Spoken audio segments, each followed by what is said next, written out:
There are some stages of development according to the theory of the stages of growth, the stages of economic development और growth according to रोस्टोस। Rosto ने जो theory पेश की है उसमें उसने बताया कि किस तरह एक डेवलपिंग कंट्री यानी जो ऐसा कंट्री जो पहले जो है वो सबसिस्टेंस लेवल पे मौजूद था और वो किस तरह हाई अचीवमेंट्स करता है। जिस तरह हम फॉर एग्ज़ाम्पल हम जो है वो जापान की एग्ज़ाम्पल लेते हैं। कोई भी कंट्री जो आज हमें डेवलप नज़र आता है वो शुरू से ही डेवलप नहीं था, पहले वो भी जो है वो सबसिस्टेंस लेवल पे था, लेकिन वो ग्रो करता करता जो है वो स्टेजेस से गुजरता गुजरता जो है वो आज जो है वो डेवलपमेंट की राह पे गामजन हो गया। तो ये जो रोस्टो ने स्टेजेस बयान किए हैं, रोस्टो ने जो हमें एक जो है वो पैमाना दे दिया कि हम किस तरह इसको नाप तोल कर सकते हैं कि किस तरह एक डेवलपिंग कंट्री डेवलप हो सकता है। पाकिस्तान भी हो सकता है, कोई भी कंट्री जो डेवलपिंग है आज वो जो है वो तरक्की की राह पे गामजन हो सकता है। उसकी जो कुछ स्टेजेस बताई हैं रोस्टो ने, उसको हमने डिस्कस करना है। तो सबसे पहले जो उसने स्टेजेस बताई हैं रोस्टो ने, वो बताई है कि there are subsistence level of the economy, यानी कि ऐसा इकोनॉमी का लेवल जहाँ पे ट्रेडिशनल सोसाइटी होती है, जहाँ पे एग्रेरियन सोसाइटी होती है, जहाँ के लोग जो है वो बिल्कुल सबसिस्टेंस लेवल पे अपनी ज़िंदगी को बसर कर रहे होते हैं। उनकी कोई जो है वो हाई अचीवमेंट्स नहीं होती, उनकी कोई जो है वो इकोनॉमिकल इंटीग्रेशन और economical interaction among the other Nations हमें नज़र नहीं आती। तो ऐसी इकोनॉमी को कहते हैं ट्रेडिशनल सोसाइटी, यानी कि वो सबसिस्टेंस लेवल पे होती है। जैसे कि एग्रीकल्चरल सोसाइटी को हम कह सकते हैं। अगर एग्रीकल्चर सोसाइटी की जो है वो interaction among the other Nations नहीं है तो that is called subsistence level of the agricultural sector.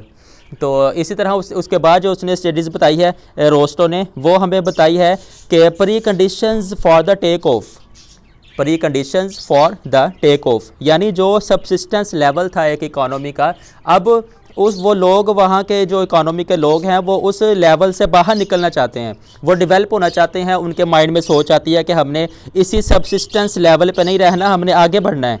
तो वो जो है वो उस स्टेज से दूसरी स्टेज पे गामजन होते हैं, जिस स्टेज को क्या कहते हैं, preconditions for take off, यानी वो जो है वो टेक ऑफ करने लगते हैं, यानी कि वो सबसिस्टेंस लेवल से आगे बढ़ने लगते हैं। तो इस स्टेज को रोस्टो ने कहा है preconditions for the take of.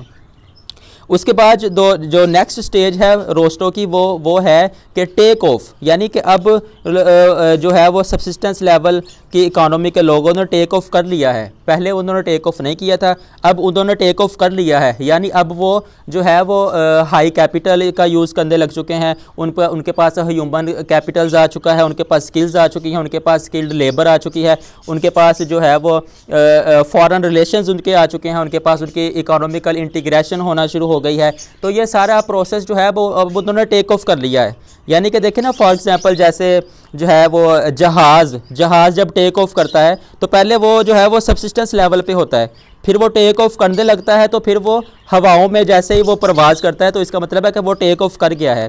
इस तरह जो इकोनॉमी होती है वो सबसिस्टेंस लेवल से जब निकलती है वो टेक ऑफ करती है, तो वो टेक ऑफ करके वो जो है वो अपनी एक सीमत में आ जाती है। तो वो जो है वो अचीवमेंट की सीमत पे गामजन हो जाती है और तरक्की की राह पे जो है वो पहले से ज़्यादा जो है वो गामजन हो जाती है। तो इसको कहते हैं take off condition according to the theory of Rostow. इसके बाद जो हमें रोस्टो ने स्टेज बताई है वो है 4th नंबर की स्टेज, इसको कहते हैं हम कि ड्राइव टू मैच्योरिटी। देखें, जब इकोनॉमी जो है वो इकोनॉमी के लोग और जो है वो इकोनॉमिकल इंटीग्रेशन दूसरे कंट्रीज़ के जो कुछ हो गया, टेक ऑफ हो गया, अब उसके बाद लोगों ने क्या किया, ड्राइव टू मैच्योरिटी करना शुरू कर दी। अब लोगों के पास जो है वो लोगों का दूसरे कंट्रीज़ के दरमियान जो है वो बिजनेसेस शुरू हो गए, फॉरेन डायरेक्ट इन्वेस्टमेंट आना शुरू होगी, आपके जो है वो फॉरेन अफेयर्स बनना शुरू हो गए, आपके फॉरेन रिलेशंस बनना शुरू हो गए। तो इस तरह जो है वो अब ड्राइव टू मैच्योरिटी आना शुरू होगी, जो है वो लोग तरक्की की राह पे पहले से ज़्यादा गामजन हो गए।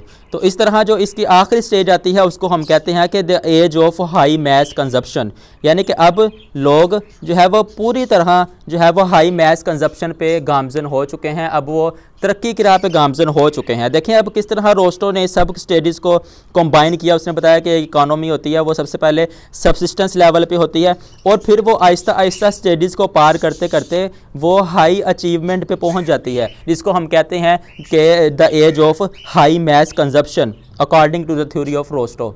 तो इस तरह कोई भी कंट्री है, पाकिस्तान भी डेवलप हो सकता है। देखिए रोस्टो ने ये थ्योरी सिर्फ उन्हीं के लिए नहीं दी थी, उन्होंने रोस्टो ने सबके लिए थ्योरी बनाई है कि कोई भी कंट्री जो है वो सबसिस्टेंस लेवल पे है, वो किस तरह सबसिस्टेंस लेवल से निकल कर आगे बढ़ सकता है और हाई अचीवमेंट्स को गेन कर सकता है। तो ये कुछ स्टेजेस थी, इन स्टेजेस को अपनाते हुए कोई भी कंट्री जो है वो हाई मैस कंजप्शंस तक पहुंच सकती है। जैसा कि हमने एग्जांपल दी जापान की हिस्ट्री हम उठाते हैं तो जापान की हिस्ट्री में हमें पता चलता है कि ये शुरू से ही डेवलप्ड कंट्री नहीं था, ये भी पहले सबसिस्टेंस लेवल पे था।